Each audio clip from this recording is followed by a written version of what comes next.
Assalamualaikum warahmatullahi wabarakatuh. Selamat siang dan salam sejahtera untuk kita semua. Perkenalkan, saya Revita Desi Hertin, dosen tetap dari Program Studi S1 Bisnis Digital Universitas Global Jakarta. Perkenankan, pada kesempatan kali ini saya akan menjelaskan mengenai mata kuliah e-commerce dengan metode DIA atau Delivery, Interaction, dan Assessment, yang mencoba berfokus pada student-centered learning, blended learning, dan diskusi antar mahasiswa serta studi kasus. Video ini dibuat untuk memenuhi salah satu persyaratan sertifikasi dosen 2024 pada bagian pernyataan diri dosen dalam unjuk kerja Tridharma Perguruan Tinggi atau PDD UKT-PT, khususnya di aspek pengajaran. Saya akan memulai menjelaskan mengenai deskripsi dan juga informasi umum mengenai mata kuliah e-commerce. Mata kuliah e-commerce merupakan mata kuliah wajib bagi mahasiswa bisnis digital semester 4 dengan bobot SKS 3. Mata kuliah ini sendiri diampu dalam bahasa Indonesia. Mata kuliah e-commerce bertujuan untuk membekali mahasiswa dalam pengetahuan dan konsep tentang e-commerce dan juga fungsi-fungsi yang ada di dalamnya. Pada mata kuliah ini, materi-materi yang akan dibahas meliputi yang pertama, konsep dan modal e-commerce, strategi pengembangan web, lalu sistem pembayaran online dan keamanan infrastruktur, dilanjutkan dengan konsep online marketing, komunikasi pemasaran online, sampai dengan pembuatan web e-commerce. Capaian pembelajaran lulusan atau CPL pada program studi S1 Bisnis Digital ini yang dibebankan kepada mata kuliah adalah yang pertama, bertakwa kepada Tuhan Yang Maha Esa dan mampu menunjukkan sikap religius. Nomor 2, berkontribusi dalam meningkatkan mutu kehidupan masyarakat berbangsa dan bernegara berdasarkan Pancasila, menggunakan sistem informasi manajemen serta mampu dan terampil dalam menjelaskan teori dan praktik sistem manajemen, dan yang terakhir, mampu menerapkan pemikiran logis, kritis, sistematis, inovatif dalam konteks pengembangan implementasi ilmu pengetahuan dan juga teknologi yang memperhatikan menerapkan nilai humaniora yang sesuai dengan bidang keahliannya. Dilanjutkan dengan capaian pembelajaran mata kuliah atau kita sebut CPMK. Pada akhir perkuliahan ini ada 4 macam, yaitu mampu menguasai pemahaman mengenai konsep dan modal e-commerce, dilanjutkan dengan mampu menguasai pemahaman sistem pembayaran online dan keamanan infrastruktur, yang nomor 3, mampu menguasai pemahaman konsep online marketing, serta mampu menguasai pembuatan website online marketing. Referensi yang digunakan pada mata kuliah e-commerce ini ada beragam, tetapi referensi utama yang dipakai mengacu pada buku ajar e-commerce yang dibuat, disesuaikan, dan dirancang khusus untuk RPS selama 1 semester, dan juga didukung oleh sumber pustaka yang dijadikan referensi lainnya. Sistem pembelajaran e-commerce ini sendiri dilaksanakan secara sinkronus dan asinkronus dengan menggunakan metode pembelajaran aktif yang mengutamakan peran dan keaktifan mahasiswa dalam proses pembelajarannya.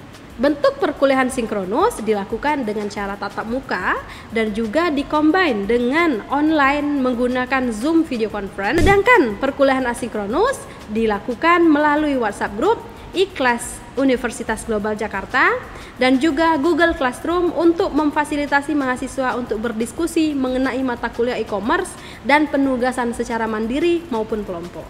Pembelajaran mata kuliah e-commerce ini terdiri dari 16 minggu dengan 7 minggu pertama merupakan pemaparan materi dan juga kuis sebelum UTS. Lalu di minggu selanjutnya merupakan minggu UTS, yaitu pada minggu 8, dan juga minggu ke-9 sampai dengan minggu 15 merupakan pendalaman dan juga kembali pemaparan materi, dan UAS dilaksanakan pada minggu ke-16. Evaluasi daripada mata kuliah e-commerce ini terdapat 4 komponen, yaitu yang pertama kuis interaktif, yang kedua merupakan assignment ataupun penugasan, yang ketiga merupakan UTS, dan yang terakhir merupakan UAS, dengan masing-masing bobot yang telah disusun oleh program studi jurusan ini.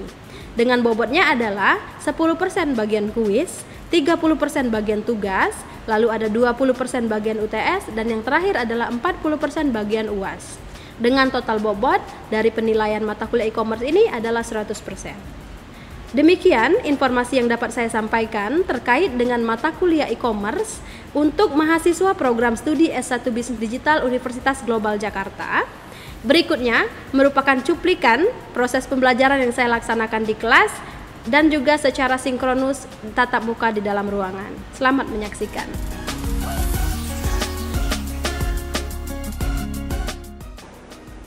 Oke, assalamualaikum warahmatullahi wabarakatuh.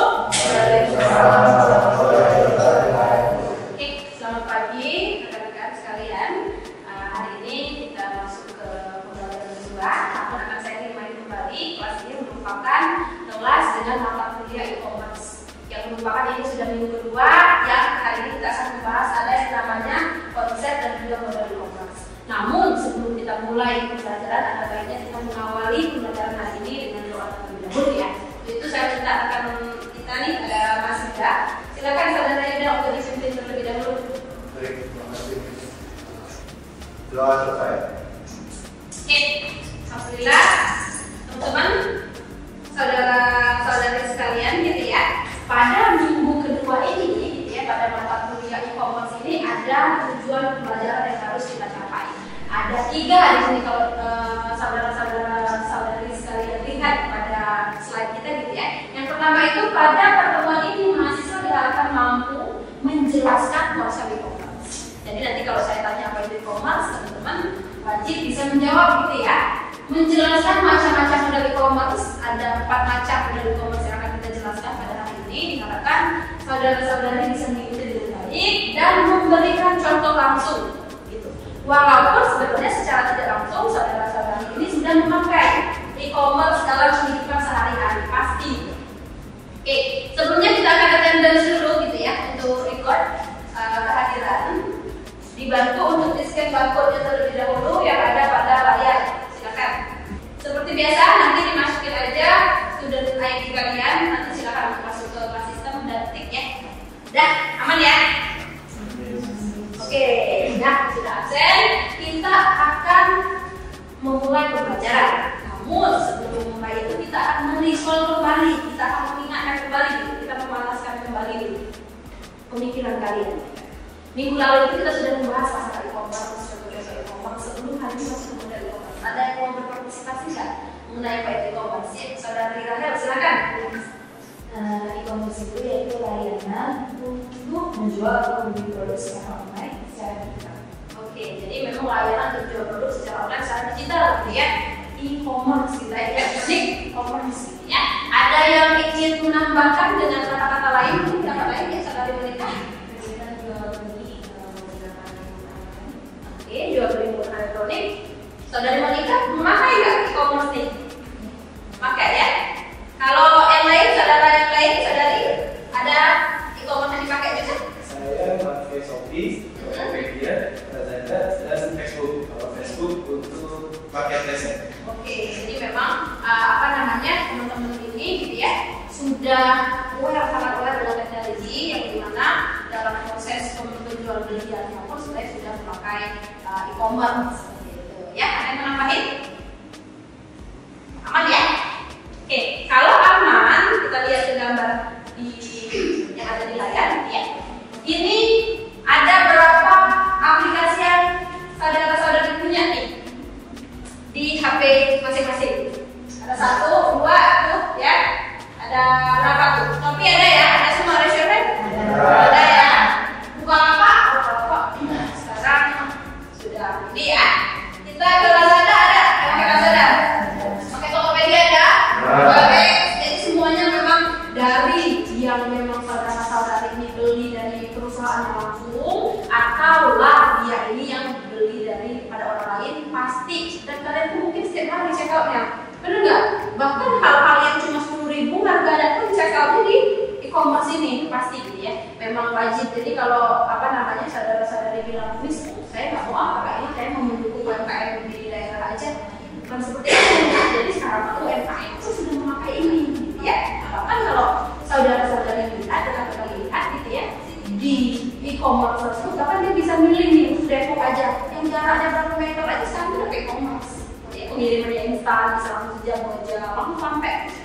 Saya bahkan pernah bisa nungguin ulang tahun aja pakai e-commerce ya. Jadi memang sudah sangat berguna. Oke, hari ini kita akan membahas mengenai modal e-commerce. Ada 4. Pernah dengar nggak? Pada Januari pernah dengar? Ya, bisa dibacakan ada 4 modelnya apa aja? Ya.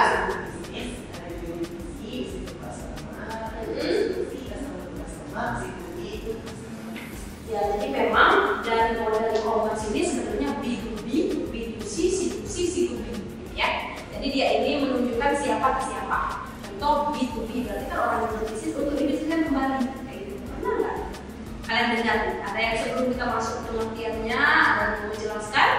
Atau belum? Belum ada yang ngeh ya? Oke, nggak apa-apa. Itu adalah tujuan pembelajaran kita hari ini. Memang kita akan bahas secara tuntas, ya. Oke, kita masuk ke bisnis to bisnis. Boleh saudari Nadia tolong dibacakan di 2 baris pertama apa itu B2B? E-commerce ini menjual produk atau jasanya kepada badan usaha lainnya. Yang kedua, konsumen dalam produk bisnis B2B itu merupakan user dari barang atau layanan yang dibeli. Mereka bisa saja bertindak sebagai reseller dan menjualnya kembali ke konsumen. Oke, selanjutnya bisa bahas tadi ya. Keunggulan dari bisnis ini adalah tingkat penjualan dan loyalitas pelanggan yang tinggi. Ya, jadi memang ini adalah kunci utama dari bisnis. Kalau teman-teman lihat ya, di baris nomor 1 itu ya, dia itu menjual produk atau jasa, jadi tidak cuma produk ya, jasa juga ya, dari badan usaha atau badan usaha lainnya, gitu ya. Pasti saudara-saudara ini sudah sangat aware dengan yang ini. Gitu. Ada contohnya itu kalau mau beli iPhone, apa tuh yang authorized reseller jadi sebutnya di mall-mall biasanya, iBox ya, di Gmail, ya kan? Bahkan sebenarnya kalau dia itu mau jual matahari kalau termasuk dia bisnis to bisnis kan, dia brand ini, dia mungkin dia brandnya contohnya brand Claudio, brand sepatu, dia nggak langsung dia dari matahari di bisnisin kembali. So basically gitu ya, dia ini adalah untuk dijual kembali dan bukan orang yang memakai, bukan end user. End user itu adalah pengguna terakhir, ya. Mereka bisa saja sebagai reseller. Ini kalau orang kayak just tip itu bisa masuk nggak? Ya tergantung. Kalau dia ini just tip banyak dijual kembali mengambil keuntungan, ini masuk kepada ini. Namun kalau cuma just tip 1 biji numpang ini doang sama temen itu apa namanya? Maksudnya itu dia juga bukan langsung yang tidak masuk pada loyalitas yang tinggi, ya. Yang nomor 3 ini keunggulan, nah ini penting. Keunggulan daripada B2B ini tingkat penjualan loyalitasnya tinggi. Kenapa seperti itu? Contoh Indomaret. Pasti nggak dia membeli brand Unilever itu setiap bulan? Pasti kan. Dan stoknya nggak sekali satu dia beli 1.000, 2.000 setiap cabang. Loh, bayangkan berapa cabang Indomaret di Indonesia dia beli dari Unilever, gitu ya. Itu pasti. Jadi penjualannya itu tinggi dengan loyalitas yang tinggi. Kenapa loyal setia? Oh dia bukan untuk dia gitu loh. Mau itu cocok atau enggak sama dia tuh, dia sebenarnya menjual lagi yang ada pasar sendiri. Jadi pelanggan itu sangat setia untuk membeli. Bulan depan ngulang lagi, nge-stok lagi, restock lagi. Bukan datangnya tuh sekantong ya, sekitar 2 truk, 3 truk kayak gitu.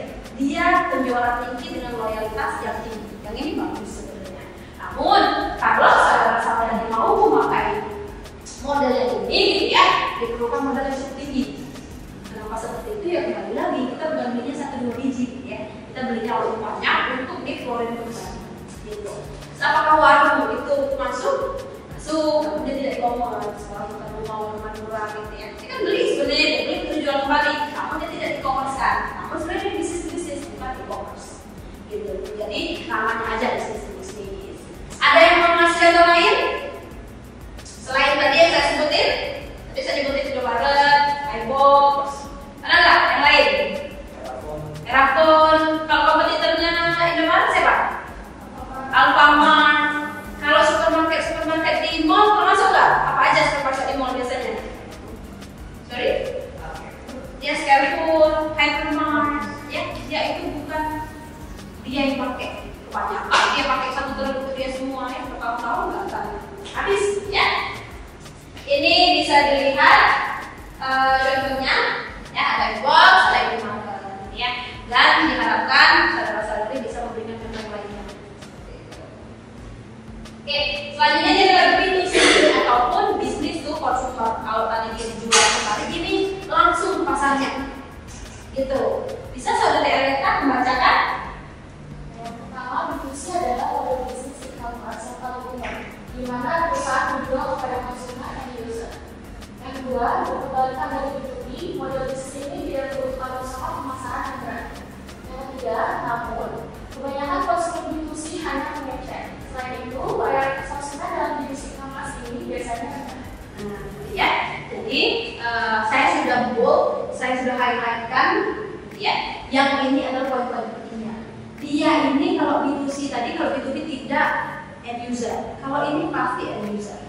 Kenapa seperti itu? Kan Indomaret itu termasuk B2B. Namun kalau kalian beli ke Indomaret itu udah B2C. Karena kalian sudah beli gitu. Jadi kan kalian bingung. Kalau kami sudah minta tadi Indomaret masuk B2B itu karena prosesnya dibeli lagi dari Unilever. Ketika Indomaret kalian dia sudah jadi B2C. Gitu ya. Kenapa? Kita mau nikah sampunya bis. Sampunya brand apa nih? Apa ini bukan iklan ya? Brand apa? Pantene ya. Beli pasti satu, benar nggak? Pasti dua.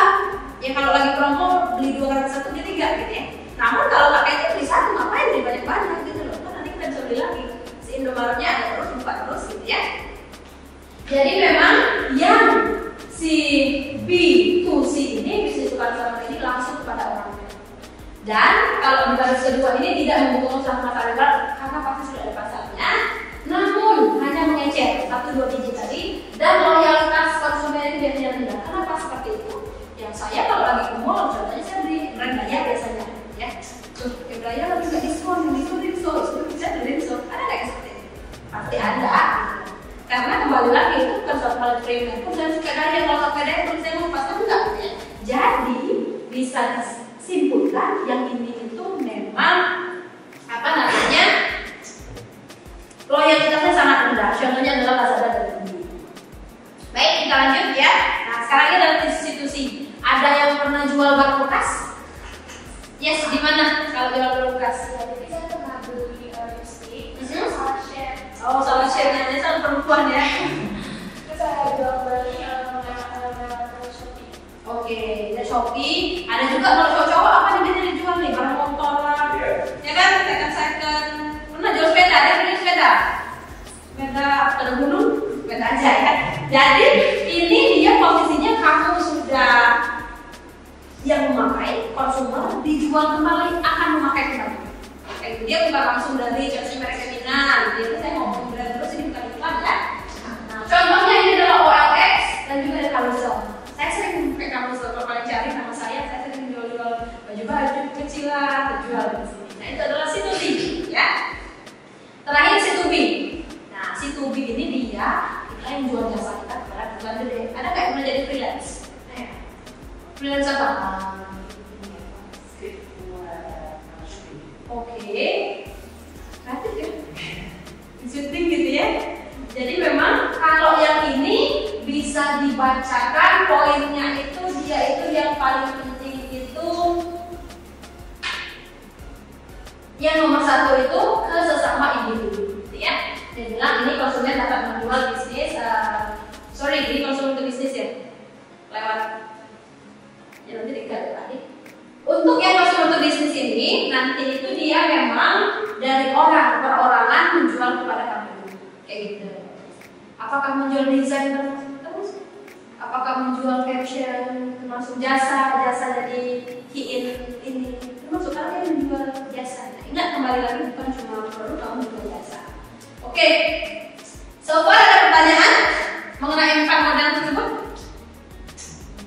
Anyone? Mas Yuda? Ada pertanyaan? Belum? Belum. Ada yang punya pertanyaan lain? Belum juga udah paham semuanya?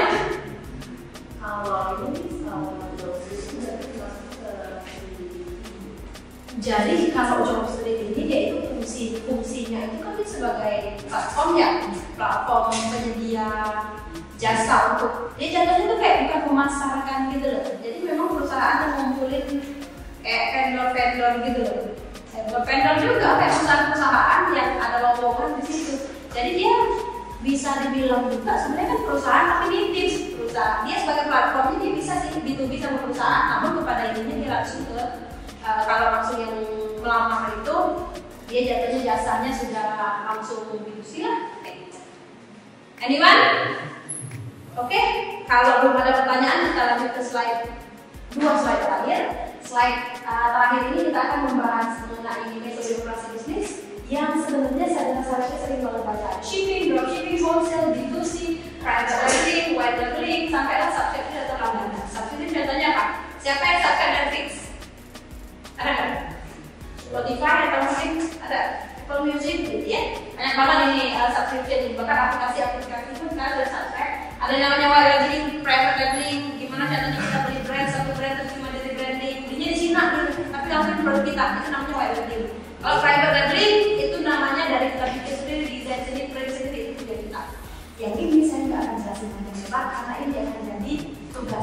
adalah saja. Bisa di take note. Ini adalah tugas kita untuk minggu depan gitu ya, karena waktu kita running gitu ya. Sudah habis nih 2 SKS 3 SKS kita ya hari ini. Untuk tugasnya silakan ya, dari metode operasi bisnis ini tadi ya, ada 7 ini, silakan pilih salah satu. Boleh private labeling, boleh white labeling, boleh subscription, boleh lainnya tadi ya. Dan buatlah laporan mengenai metodenya tadi. Pendahuluan sebenarnya ya, kalian pilih white labeling, kapan white labeling, bla bla gitu ya. Konten gitu ya, pengertiannya contohnya kekurangan sampai kesimpulan. Kenapa ada berupa seperti ini? Biar saudara-saudara itu meriset dulu sebelum minggu depan itu kita sudah mulai pembelajaran yang akan. Ada pertanyaan mengenai tugas? Individu, soalnya biar riset, karena saya mintanya cuma satu. Tujuan saya itu biar saudara-saudara ini membuka, nyari dulu ya. So ini upload linknya silakan kepada di situ di linknya nanti saya berikan slide ini, silakan tinggal klik saja. Dan lagi minggu depan kalau sudah kumpul semua karena akan jadi kesimpulan. H-1 deh, H-1 jam 12 malam pas ya. Oke. Gak ada pertanyaan? Gak ada ya?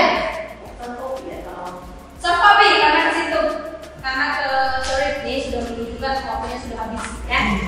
Nanti saya berikan slide-nya. Untuk itu terima kasih banyak pada saudara-saudari yang sudah membantu kelas saya. Namun sebelum menutup kita kembali berdoa. Silakan, Mas Ida. Baik teman-teman, mulai program ini pastinya kita dengan kita berdoa kepada dan masing-masing berdoa. Baik, itu saja. Sampai ketemu minggu depan di materi kita selanjutnya di nomor 3. Saya akhiri. Wassalamualaikum warahmatullahi wabarakatuh.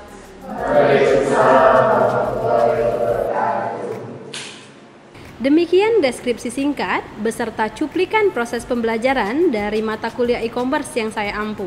Semoga dapat memberikan gambaran tentang kinerja pengajaran yang saya lakukan pada mata kuliah e-commerce pada program studi S1 Bisnis Digital di Universitas Global Jakarta.